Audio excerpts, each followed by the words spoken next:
और कांग्रेस की हार किसके चेहरे पे?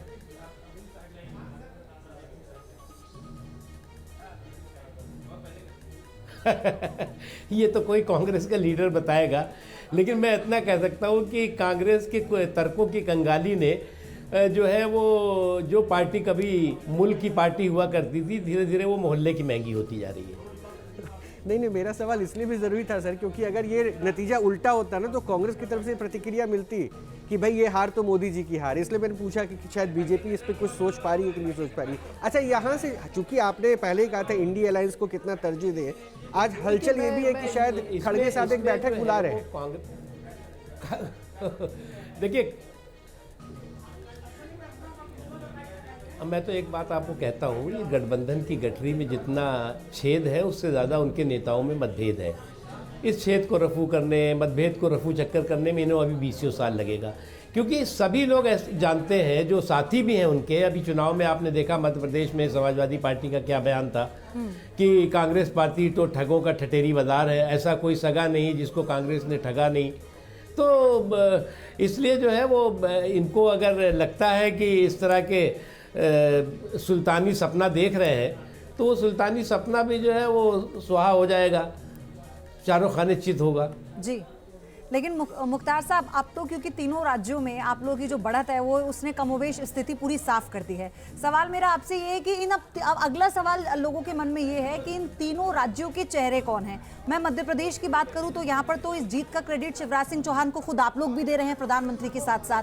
तो क्या अब कुछ और नया हम देखेंगे, कोई नया एक्सपेरिमेंट देखेंगे? क्योंकि ये सब तो हमने देखा है अनप्रिडिक्टेबल रहा है हमेशा से जब नए चेहरे की बात आती है।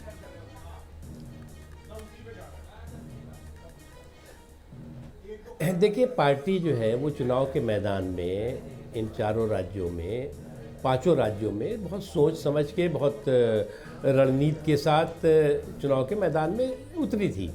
और उस समय भी तमाम तरह के सवाल थे, चेहरे पे सवाल थे, मोहरे पे सवाल थे, साहब ये होंगे कि नहीं, ये होंगे कि नहीं, ये सारी चीज़ें।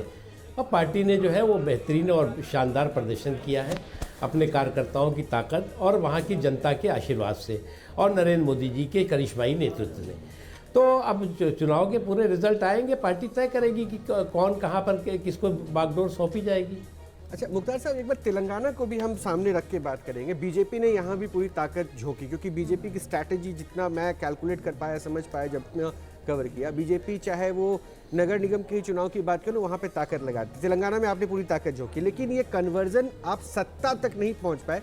तो क्या ये बीजेपी मान के चल रही थी कि हम पार्टी में नंबर्स बढ़ा रहे हैं, एआईएम कमज़ोर हो गई लेकिन कांग्रेस जीत गई? आपका टारगेट क्या बीआरएस था या संतोषजनक है परफॉर्मेंस?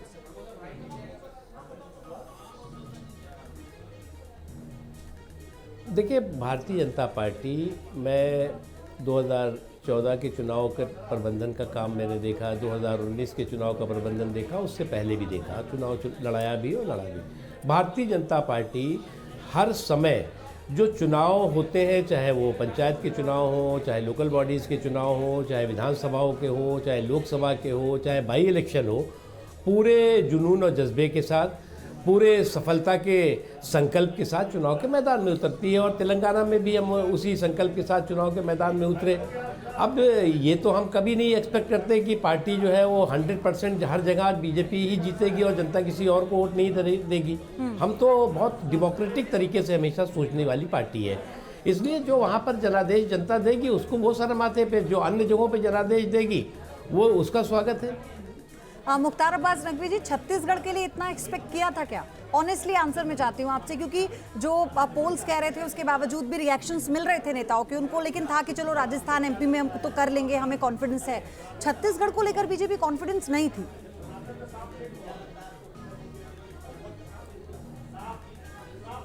देखिए, मैं व्यक्तिगत रूप से मध्य प्रदेश और छत्तीसगढ़ में मुझे कई जगहों पे जाने का और कई जगहों पर चुनाव की दृष्टि से जिम्मेदारी हमारे पास थी।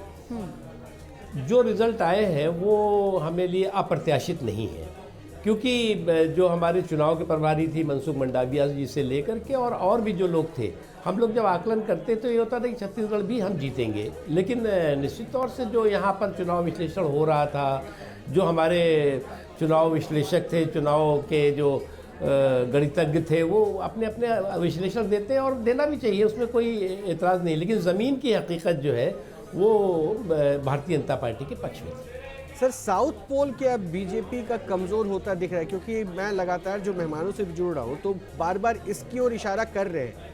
कई जो पॉलिटिकल एनालिस्ट है वो कह रहे हैं कि बीजेपी साउथ में कमज़ोर हुई है। कर्नाटका में देखिए, तेलंगाना में आप देखिए बीजेपी सत्ता है। तो क्या नॉर्थ में आप मजबूत हो रहे हैं, साउथ में कमज़ोर हैं? इसको बैलेंस ऐसे करके चल रही है बीजेपी?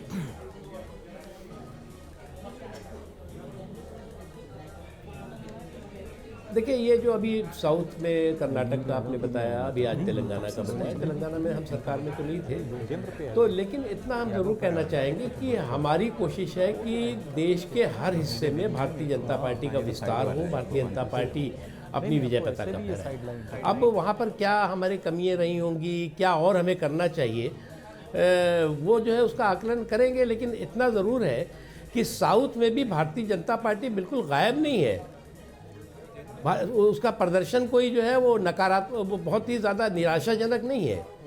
तो इसलिए हम उस प्रदर्शन को और बेहतर करेंगे और उस प्रदर्शन को हम विजय पताका फहराने की स्थिति में खड़ा करेंगे।